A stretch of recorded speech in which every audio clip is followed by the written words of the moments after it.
গর্ভাবস্থায় লিকুইড মিনঅক্সিডিল ব্যবহার করা যায় কিনা বা করলে ভ্রূণের কোনো ক্ষতি হয় কিনা সেই বিষয়ে আজকে কথা বলছি।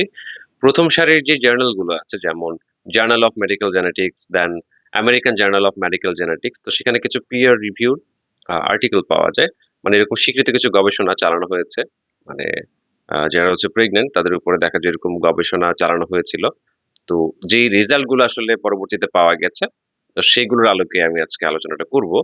তো বেশিরভাগ ক্ষেত্রে দেখা গেছে যে নবজাতকের যখন নবজাতক হচ্ছে ভূমিষ্ঠ হয়েছে, তার দেখা যায় শরীরের বিভিন্ন অংশে আপনার দেখা যায় অবাঞ্ছিত লোম দেখা গেছে। ঠিক আছে? এটা 1987 এর একটা আ গবেষণা। যে জার্নাল গুলোর কথা বললাম, সেখানে মানে সেটা মানে প্রকাশ করা আছে। তো 1987 এ এরকম দেখা গেছে যে অবাঞ্ছিত অনেক দেখা যায় লোম নবজাতকের শরীরে ভূমিষ্ঠ হওয়ার পরে। তো এটা মিনঅক্সিডিলের আ মানে ইফেক্ট হিসেবেই ধরা হয়। দেন আরো কিছু আ গবেষণা আছে যেমন বাচ্চার বা ভ্রূণের প্যাটের যে জায়গাটা আছে মানে অ্যাবডোমেনের যে জায়গাটা সেটা দেখা যায় আপনার পরিপূর্ণ হয় না অনেক ক্ষেত্রে। মানে ওই জায়গার গঠনে হচ্ছে বাধা দিয়ে থাকে। কারণ এটা যখন ব্যবহার করা হয় এটা কিন্তু আপনার স্কিন ভেদ করে আপনার রক্তে গিয়ে মিশে। তো সেটা কিন্তু প্লাসেন্টা অতিক্রম করে মানে ভ্রূণ পর্যন্ত গিয়ে পৌঁছায়। আর এফডিএ এটাকে ক্যাটেগরি সি তে রেখেছে। আমরা জানি যে ক্যাটেগরি এ আর বি তে যে হচ্ছে মেডিসিন গুলো দেয়া আছে সেগুলো কিন্তু গর্ভাবস্থায় নিরাপদ। কিন্তু সি, ডি বা এক্স ক্যাটেগরি যেগুলো সেগুলো কিন্তু কোনোভাবেই ব্যবহার করা যাবে না। সেগুলো ক্ষতিকর হতে পারে। ঠিক আছে? তো ক্যাটেগরি সি তে দেয়া আছে।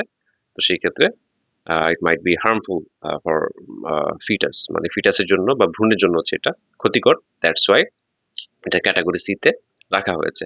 আরো কিছু বিপজ্জনক ব্যাপার আছে যারা হচ্ছে কন্টিনিউয়াস এরকম ব্যবহার করেছেন বা এই গবেষণাটা যখন চালানো হয়েছে 2003 এর একটা গবেষণা। তো সেখানে বলেছে যে পায়ের যে আঙুলগুলো আছে সেগুলো হচ্ছে মানে একত্রে জোড়া লেগে যেতে পারে। এরকম দেখাও গেছে। স্বীকৃত গবেষণা রয়েছে।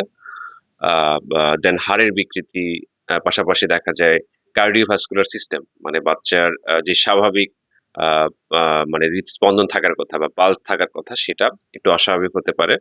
দেন রক্তচাপও দেখা যায় বেড়ে থাকতে পারে।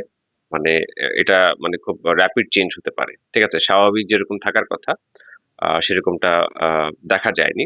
অনেক ক্ষেত্রেই এই কার্ডিওভাস্কুলার সিস্টেমে আগে থেকেই সমস্যা হয়ে আছে। দেন হচ্ছে হার্টের গঠনে বিকৃতি হতে পারে। আর হাড়ের গঠন যেটা একটু আগে বললাম, সেক্ষেত্রে কিন্তু আ মানে ওই জোড়া লেগে যেতে পারে।